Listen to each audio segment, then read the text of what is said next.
ಶಾಸಕರು ನಾನು ಬೆಂಬಲ ಕೇಳೋಕ್ಕಾಗಲ್ವಲ್ಲ. ನೀವು ಕೇಳಿಲ್ವ ಸರ್? ನಾನು ಕೇಳಿಲ್ಲ. ನಾನು ಅವ್ರು ದುಡ್ದಿದ್ದೆ, ಅವರೇ ಕರೆಸಿ ಮಾತಾಡ್ಬೋದಾಗಿತ್ತು. ನನ್ನನ್ನು ಕರೆಸಿ ಮಾತಾಡಲಿಲ್ಲ. ಅವರಾಗಷ್ಟೇ ಅವರವರು ಕುತ್ಕೊಂಡು ಡಿಸೈಡ್ ಮಾಡಿಕೊಟ್ಟಿದ್ದಾರೆ. ಮಾತಾಡೋಕ್ಕೆ ಅವ್ರು ಕರೆಸೋ ಜವಾಬ್ದಾರಿ ಶಾಸಕರದಿತ್ತಲ್ವಾ? ತಾಲೂಕಿನ ದಣಿಗಳು ಅವರೇ ಅಲ್ವಾ? ಕರೆಸ್ಬೋದಾಗಿತ್ತಲ್ವಾ? ಅವ್ರ ಚುನಾವಣೆಗೆ ಇದ್ದಷ್ಟು ಇಂಟ್ರೆಸ್ಟು ಇದ್ರ ಮೇಲೆ ತೋರಿಸ್ಬೇಕಾಗಿತ್ತಲ್ಲ. ತಾಲೂಕಿನ ಚುನಾವಣೆ ಅಲ್ವಾ? ಅವ್ರು ಕರೆಸಿದ್ರೆ ಹೋಗ್ತಾ ಇದ್ದೆ. ಅವ್ರು ಕರೆಸಲಿಲ್ಲ.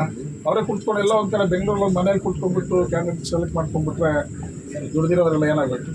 ಅದು ಶಾಸಕರು ಅವ್ರು ತಿಳ್ಕೋಬೇಕು. ಬ್ಯಾಕ್ವರ್ಡ್ ಕ್ಲಾಸು ಅನ್ನೋದಲ್ಲ, ಅವಕಾಶ ಎಲ್ರಿಗೂ ಸಿಗಬೇಕು ಅಂತ. ಬ್ಯಾಕ್ವರ್ಡ್ ಕ್ಲಾಸು ಅನ್ನೋದಕ್ಕಿಂತ ಅವಕಾಶ ಅಧಿಕಾರ ಅನ್ನೋದು ಎಲ್ಲರೂ ಹೋಗ್ತಾ ಇರ್ಬೇಕು, ಬರುತ್ತೆ. ಒಂದೇ ಕಡೆ ಕೇಂದ್ರೀಕೃತ ಆಗಬಾರ್ದು ಅಂತ. ಅಲ್ಲ, ಅದು ಬೇಡಿಕೆ ನಿಮ್ಗೆ ಬೇಡಿಕೆ ನನ್ನ ಬ್ಯಾಕ್ವರ್ಡ್ ಕ್ಲಾಸು ಜನರಲ್ ಕ್ಯಾಸ್ಟ್ ಅನ್ನೋದಲ್ಲ.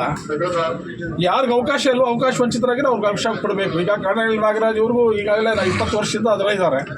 ಬಹುಶಃ ಅವ್ರು 45 ವರ್ಷದ, ಅವ್ರ ವಯಸ್ಸು 45 ವರ್ಷ ಆಗಿದ್ದಂಥ ಸಮಯದಲ್ಲೂ ಪಾಪ ಅವ್ರು ಇದಕ್ಕೆ ಬಂದರು ಡೈರಿ ಎಲೆಕ್ಷನ್ಗೆ. ಅವತ್ತಿನ ದಿನ ಆಲಂಗೂರು ಶ್ರೀನಿವಾಸ ಅವ್ರ ಆಶೀರ್ವಾದದಿಂದ ಅವ್ರು ಬಂದರು. ಬಹುಶಃ ಇವ್ರಿಗೆ ಆಶೀರ್ವಾದ ಮಾಡದೇ ಇದ್ದಿದ್ರೆ ಅವ್ರ ಮನೆಯಲ್ಲಿ ಏನೋ ಒಬ್ರು ಮಾಡಿಬಿಟ್ಟಿದ್ರೆ ಅವ್ರು ಬರೋಕ್ಕಾಗ್ತಾ ಇರಲಿಲ್ಲ. ನಾಗರಾಜಣ್ಣವರು ಯೋಚನೆ ಮಾಡಬೇಕಾಗಿತ್ತು. ನಾನು ಇಷ್ಟು 20 ವರ್ಷದಿಂದ ಇದ್ದೀನಿ, ನನಗೆ ದುಡ್ದಿರೋಂಥವ್ರಿಗೆ ಒಬ್ರಿಗೆ ಅವಕಾಶ ಕೊಡೋಣ ಅಂತ ಯೋಚನೆ ಮಾಡಬೇಕಾಗಿತ್ತು. ನಾನು ಇರೋವರೆಗೂ ನನಗೇ ಬೇಕು ಅನ್ನೋದು ತಪ್ಪಲ್ವಾ? ಇನ್ನೊಬ್ರಿಗೆ ಜೊತೆ ಇರ್ಬೇಕು, ದುಡ್ದಿರೋರಿಗೆ ಅವಕಾಶ ಮಾಡಿಕೊಡ್ಬೇಕು ಅನ್ನೋದು ಇದೆಯಲ್ಲ. ನನಗೆ ಚುನಾವಣೆ ಬಂದಾಗೆಲ್ಲ ನಾನು ಲಾಸ್ಟ್ ಚುನಾವಣೆ ಮುಂದೆ ನೀವು ಯಾರೋ ನೋಡ್ಕೊಳ್ತಾ ಹೇಳೋದು ಅವ್ರು ಹೇಗೆ ಹೇಳ್ತಾರೆ, ನಾನು ಮಾತು ಹೇಳೇ ಇಲ್ಲ ಅಂತ ನನ್ನ ಹತ್ರ ಎಲ್ಲ ರೆಕಾರ್ಡ್ಸ್ ಇದೆ. ಹಿಂದೆ ಹೇಳಿದ್ದಾರೆ ಸರ್? ಹಿಂದೆ ಹೇಳಿದ್ದಾರೆ, ಅದಕ್ಕೆ ಡಾಕ್ಯುಮೆಂಟ್ ಇದೆ. ಬೇಕಾದ್ರೆ ಬಂದರೆ ತೋರಿಸ್ತೀನಿ, ಮೀಡಿಯಾ ಮುಂದೆ ಕೊಡ್ತೀನಿ. ಅವ್ರು ಮಾತಾಡಿರ್ತಕ್ಕಂಥದ್ದು ಎಲ್ಲ ಇದೆ. ನಿಮಗೆ ಭರವಸೆ ಕೊಡ್ತೀನಿ. ಹೌದು, ನನಗೆ ಇದು ಲಾಸ್ಟ್ ಚುನಾವಣೆ ನೀವು ಯಾರಾದ್ರು ಕಂಟೆಸ್ಟ್ ಮಾಡಬೇಕು ಅಂತ ಹೇಳಿದ್ದಾರೆ. ಈಗ ಕೇಳಿದೆ, ನಾನು ಹೋಗ್ಬಿಟ್ಟು ಕೇಳಿದೆ.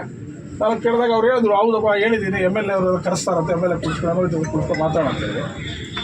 ಯಾಕೋ ಏನೋ ಗೊತ್ತಿಲ್ಲ. MLA ಅವ್ರಿಗೆ ಬಹುಶಃ ನಾವು ಯಾರು ಬೇಕಾಗಿದ್ದೀವಿ. ಅವ್ರ ಚುನಾವಣೆ ಮುಗಿದಿದೆ, ಅವ್ರಿಗೆ ಅವಶ್ಯಕತೆ ಇಲ್ಲ ಅನಿಸ್ತದೆ. ಅದೇ ನಮ್ಮನ್ನು ಯಾರು ಕರೆದಿಲ್ಲ, ಅವರೇ ಕೂತ್ಕೊಂಡಿಲ್ಲ. ಬೆಂಗಳೂರಲ್ಲಿ ಮನೆ ಕೂತ್ಕೊಂಡು ನಿಮ್ಮ ಪ್ರಕಾರ ಸಾಮಾಜಿಕ ನ್ಯಾಯ ಒತ್ತು